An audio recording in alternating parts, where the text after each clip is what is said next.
괜찮아. 괜찮아요. 괜찮아. Aku hanya memikirkan satu peraturan penting. Kenapa kau lakukan hari ini kalau kau bisa melakukannya besok? Hahaha. A few moments later.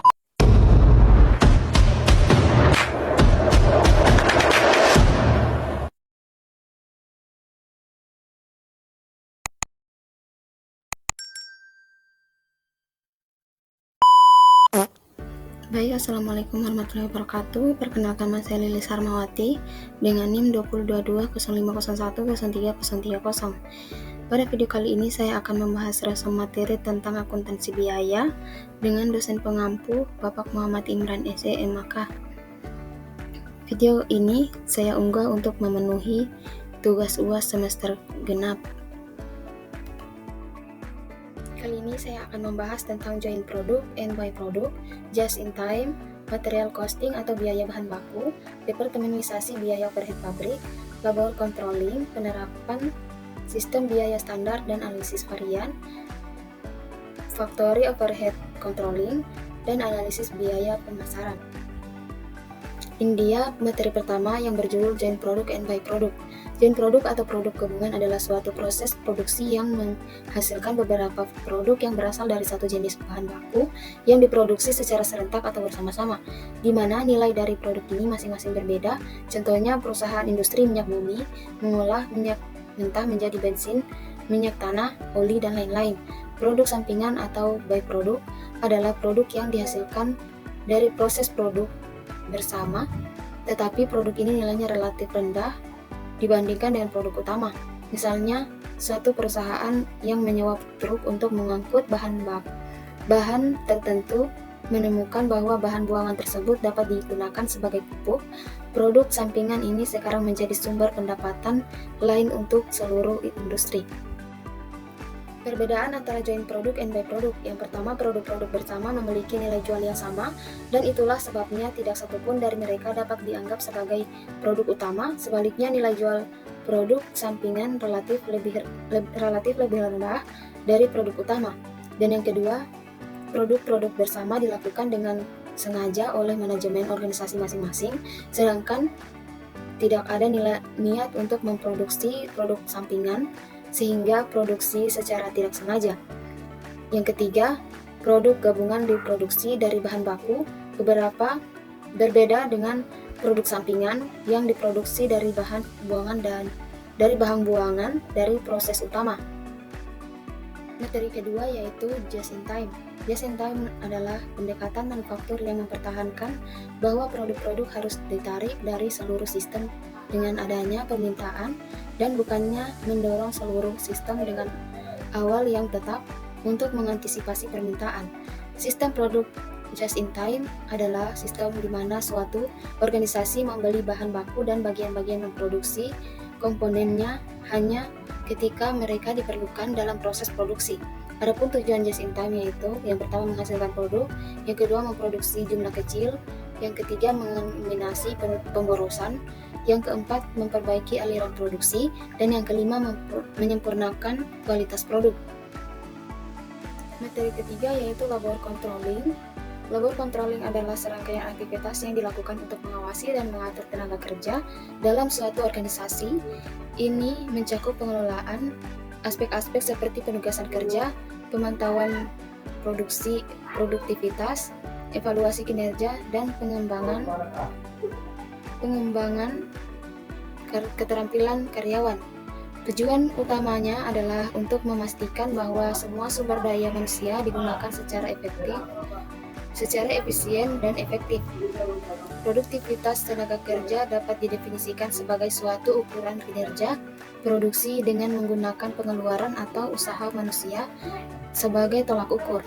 Dalam hal ini adalah jumlah barang dan jasa yang diproduksi oleh pekerja. Materi keempat yaitu material costing atau biaya bahan baku. Biaya bahan baku atau material costing adalah seluruh biaya yang untuk memperoleh sampai dengan bahan siap untuk digunakan, yang meliputi harga bahan, ongkos angkut, penyimpanan, dan lain-lain. Masalah-masalah yang terjadi dalam proses produksi dalam perusahaan seringkali terjadi, yang diantaranya adalah terjadi sisa bahan, produk cacat, dan produk rusak. Karena dalam suatu periode akuntansi seringkali fluktuasi harga, maka harga beli bahan baku juga berbeda dari pembelian yang satu dengan pembelian yang lain. Oleh karena itu, persediaan bahan baku yang ada di gudang memperoleh harga pokok persatuan yang berbeda-beda. Meskipun jenisnya sama, hal ini menimbulkan masalah dalam penentuan harga pokok bahan baku yang dipakai dalam produksi. Lanjut, macam-macam metode penentuan pokok bahan baku yang dipakai dalam produksi material costing diantaranya adalah: yang pertama, metode identifikasi khusus. Yang kedua, metode masuk pertama keluar pertama. Yang ketiga, metode masuk terakhir keluar pertama. Yang keempat, metode rata-rata bergerak. Yang kelima, metode biaya standar. Dan yang terakhir, metode rata-rata agar pokok bahan pada akhir bulan. Materi kelima yaitu Victory Overhead Controlling. Biaya overhead pabrik dapat dikatakan sebagai biaya tidak langsung karena biaya ini tidak dapat dibebankan secara langsung ke satu produk secara umum. Biaya overhead pabrik didefinisikan sebagai biaya yang tidak langsung, tenaga kerja tidak langsung, dan semua biaya pabrik lainnya yang tidak dapat dengan mudah diidentifikasikan dengan atau dibebankan secara langsung kepada pesanan, produk, dan atau objek biaya tertentu. Menghitung biaya overhead pabrik adalah bagian penting dalam mengelola operasi manufaktur perusahaan. Biaya overhead pabrik sangat penting karena merupakan salah satu teknik untuk menerapkan kebijakan dalam pembebanan produk. Lanjut, biaya produksi yang termasuk dalam biaya overhead pabrik dikelompokkan ke dalam beberapa kelompok sebagai berikut. Yang pertama, biaya bahan penolong. Yang kedua, biaya perbaikan dan pemeliharaan. Yang ketiga, biaya tenaga kerja tidak langsung. Yang keempat, biaya yang timbul sebagai akibat dari penilaian aset tetap. Yang kelima, biaya yang timbul sebagai akibat berlakunya waktu. Dan yang terakhir, biaya overhead pabrik lainnya yang secara langsung memerlukan pengeluaran kas.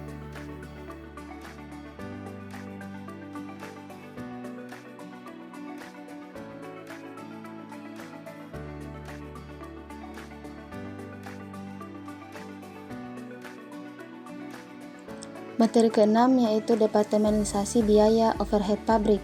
Departementalisasi biaya overhead pabrik adalah pembagian pabrik ke dalam bagian-bagian yang disebut dengan departemen atau pusat biaya yang dibebani dengan biaya overhead pabrik.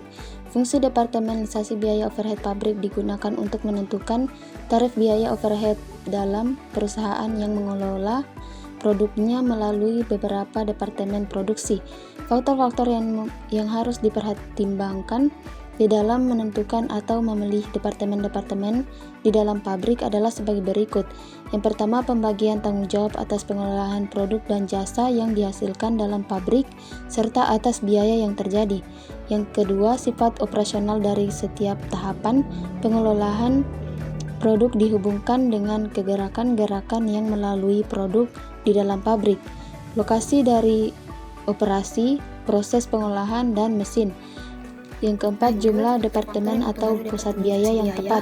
Dan yang terakhir, penyesuaian mesin, proses atau operasi di dalam setiap departemen atau pusat biaya. Yang kedua, lokasi operasi dan mesin juga dipengaruhi oleh departementalisasi BPO, di mana lokasi departemen juga dapat menjadi faktor pertimbangan. Yang ketiga, tanggung jawab atas produksi dan biaya. Setiap departemen harus memiliki tanggung jawab yang jelas dan atas produk dan biaya yang terjadi.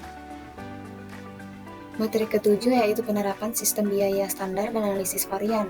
Sistem biaya standar dan analisis varian adalah dua alat penting dalam akuntansi manajemen yang digunakan untuk mengendalikan biaya dan mengevaluasi kinerja.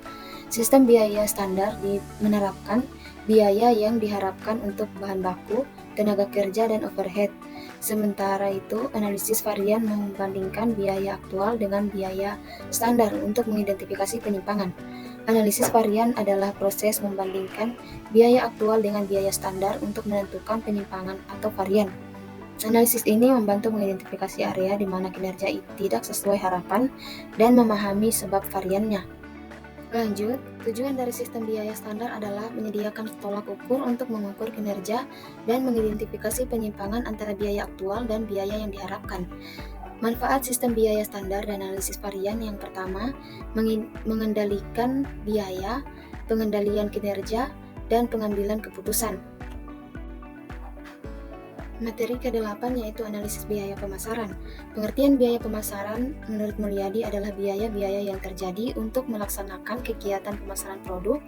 Contohnya biaya iklan, biaya promosi, biaya sampel. Secara garis besar biaya pemasaran dapat dibagi menjadi dua golongan. Yang pertama biaya untuk mendapatkan pesanan, yaitu semua biaya yang dikeluarkan dalam usaha untuk memperoleh pesanan. Contohnya biaya gaji wiraniaga, komisi penjualan, advensitasi, dan biaya promosi. Yang kedua, biaya untuk memenuhi pesanan, yaitu semua biaya yang dikeluarkan untuk mengusahakan agar supaya produk sampai ke tangan pembeli dan biaya-biaya untuk mengumpulkan uang dari pembeli.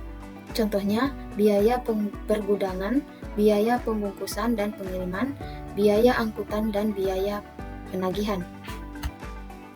Lanjut, langkah-langkah yang harus ditempuh di dalam melakukan analisis biaya pemasaran, baik menurut jenis produk, daerah pemasaran, besar pesanan, maupun menurut saluran distribusi. Yang pertama itu menggolongkan jenis biaya pemasaran menurut fungsinya. Yang kedua menentukan jenis analisis yang akan dijalankan. Yang ketiga menggolongkan jenis biaya pemasaran ke dalam biaya langsung, biaya setengah langsung, dan biaya tidak langsung. Yang keempat menentukan dasar lokasi biaya pemasaran.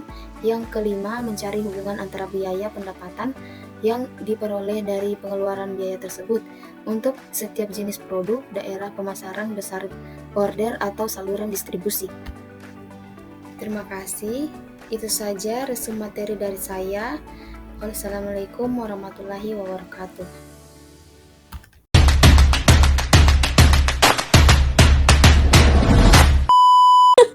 Terima kasih sudah menonton dan sampai jumpa.